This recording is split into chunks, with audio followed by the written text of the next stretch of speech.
आज का पहला पाठ रोमियो के नाम संत पौलुस का पत्र, अध्याय 10, पद संख्या 9 से 18। क्योंकि यदि आप लोग मुख से स्वीकार करते हैं कि ईसा प्रभु हैं और हृदय से विश्वास करते हैं कि ईश्वर ने उन्हें मृतकों में से जिलाया, तो आपको मुक्ति प्राप्त होगी। हृदय से विश्वास करने पर मनुष्य धर्मी बनता है और मुख से स्वीकार करने पर उसे मुक्ति प्राप्त होती है। धर्म ग्रंथ कहता है, जो उस पर विश्वास करता है उसे लज्जित नहीं होना पड़ेगा। इसीलिए यहूदी और यूनानी में कोई भेद नहीं है, सबों का प्रभु एक ही है।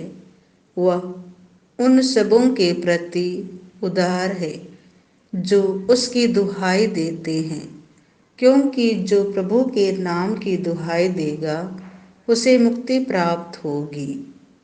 परंतु यदि लोगों को उसमें विश्वास नहीं, तो वे उसकी दुहाई कैसे दे सकते हैं? यदि उन्होंने उसके विषय में कभी सुना नहीं, तो उसमें विश्वास कैसे कर सकते हैं? यदि कोई प्रचारक ना हो, तो वे उसके विषय में कैसे सुन सकते हैं? और यदि वह भेजा नहीं जाए, तो कोई प्रचारक कैसे बन सकता है? धर्म ग्रंथ में लिखा है, शुभ संदेश सुनाने वालों के चरण कितने सुंदर लगते हैं, किंतु सबों ने सुसमाचार का स्वागत नहीं किया। ईसाइयस कहते हैं, प्रभु, किसने हमारे संदेश पर विश्वास किया है? इस पर हम देखते हैं कि सुनने से विश्वास उत्पन्न होता है, और जो सुना जाता है वह मसीह का वचन है। अब मैं यह पूछता हूँ, क्या उन्होंने सुना नहीं? उन्होंने अवश्य सुना है, क्योंकि उनकी वाणी समस्त संसार में फैल गई है और उनके शब्द पृथ्वी के सीमांतों तक। यह प्रभु की वाणी है।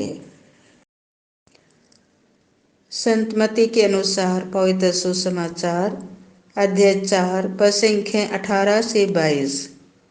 गलीलिया के समुद्र के किनारे टहलते हुए ईसा ने दो भाइयों को देखा, सिमोन जो पेतरुस कहलाता है और उसके भाई अंद्रियास को।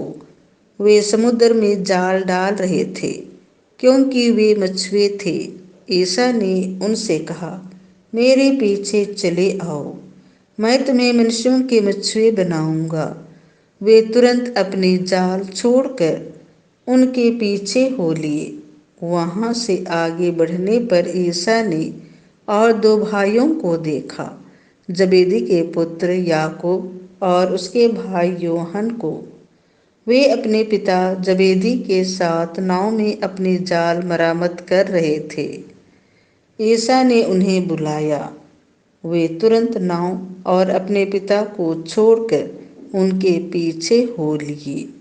यह प्रभु का सुसमाचार है।